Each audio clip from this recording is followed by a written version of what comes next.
kind of given the impression recently on the internet that everything to do with my acting journey is going really smoothly and really well. And obviously I am grateful for all the opportunities that I've had and all of the support that I've had with that. But I feel like there's a lot of hard elements of being in this industry and pursuing a career in acting that are really difficult that we just don't talk about. And I feel like maybe I should talk about them because they're normal and going through them doesn't make you a bad actor. And I feel like as well, when I hear people talk about the more difficult aspects, I find that more helpful than when people are just saying everything that's going really well in their lives and in their careers. So I thought I'd talk about the more difficult elements, and if you want to see how my perspective on these things evolves and if you want to see where my acting journey goes, then please subscribe. I would really appreciate the support, and I am almost at 200 subscribers, so if you could subscribe I would really appreciate it.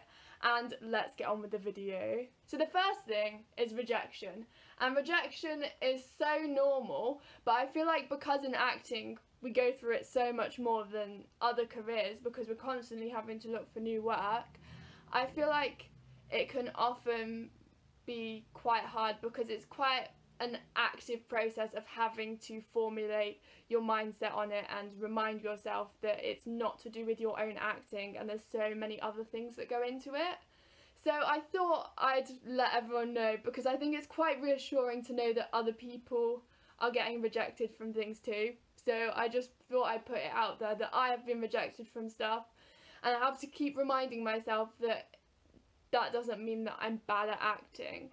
Like, everyone gets rejected from stuff. Like, one casting director said once that they quite often know whether or not someone might be right for the role when they've walked into the room before they've even started acting. So like, you could go into the room and have a really high standard of acting, but if you don't look like how they've imagined the character to be in their heads, then you're not going to get further in the process, even if your acting's really good. Because I feel like this is where acting is different to other industries, because it's not just about the standard of work that you would be able to produce, it's about, do you look right for the role, and do you match the other people who they've already cast, and all of that. Like, it's not about are you a good actor or not, it's about are you a good fit for the role or not.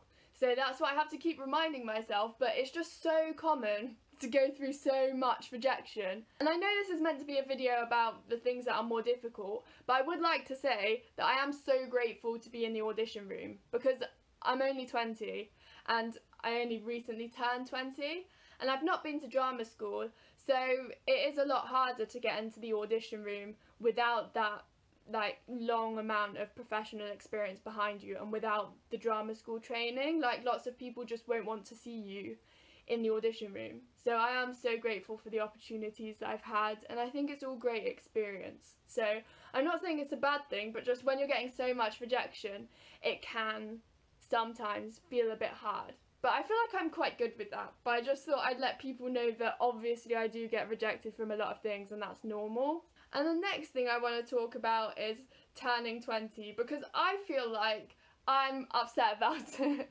And I turned 20 like 2 months ago, but I'm still upset because I'm like, I used to manipulate the fact I was 19 so much because I feel like that's in your teenage years, and I could be like, oh, I'm 19, like cold emailing people, asking people for help or advice, and I'm scared that people will, as I get older, be less wanting to help because I'll be less early on in my career and in life, and I don't think that will necessarily even be the case but I'm just scared.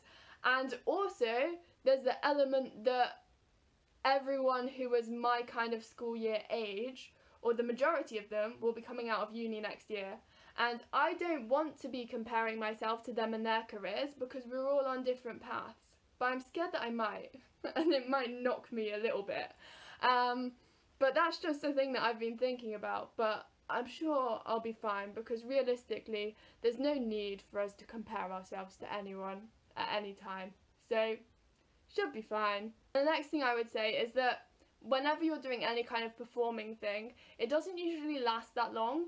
So there's always the uncertainty that I find quite hard, because I feel like it's a lot of pressure when every few months you're having to then think what's next and having to find a completely new thing again because whatever you were doing before has finished. And I feel like if you're not finding that next thing and you're getting rejected from things, it can feel like you're a bit stuck, and that's quite hard mentally to deal with that if you're feeling stuck every few months, if you're having to change jobs or your contract ends. I feel like that's a really hard element of the industry, and not knowing where you'll be in like 6 months time, in a year's time, it's quite hard. So I think that's something that people don't talk about that much, but I think among my friends that's something that we find quite difficult. So I think that's something difficult that people are going through, but you might not think that they're struggling with. Another thing that I'd say is difficult related to all of that is that it's difficult when you feel like you've made every decision that you think is right in the moment, and then you have like a few months where you're not getting that many exciting acting things to do, you don't have that many opportunities, and you start to question all of the other things that you've done, all the decisions you've made. And I was thinking the other day, like, should I have not turned down the foundation course that I turned down? And realistically, I thought about it a bit more, and I was like, wait, I remember now why it wasn't the right option for me. And realistically, I wouldn't have been happy there, and it wouldn't have been the right place for me at that time. But I feel like it's so hard, because I feel like sometimes you hope that things will pay off straight away, and they don't necessarily, but that doesn't mean that you should have made different decisions, because everything moves quite slowly, but it can also move quite fast in this industry. So that's something I wanted to address, because I think that it's quite easy to look at other people and think, oh, they've made the right decisions all the way through and they're not questioning what they've done. But I think everyone will question what they've done, because it's hard to find the path, because there's no set path, so there's no set route that's right and wrong, and you've just got to do what feels right and trust the process, that it might pay off now or it might pay off in a few years' time, and that's okay. So that's what I think is difficult about this industry. I feel like this video has been quite chaotic, but I hope it's been helpful in some way to know that whatever you're going through, whatever you're finding difficult, you're not alone in it. But thank you so much for watching, and if you do want to share your experiences with your acting journey, then please do in the comments. I'd love to chat to you. Thank you for watching. Bye!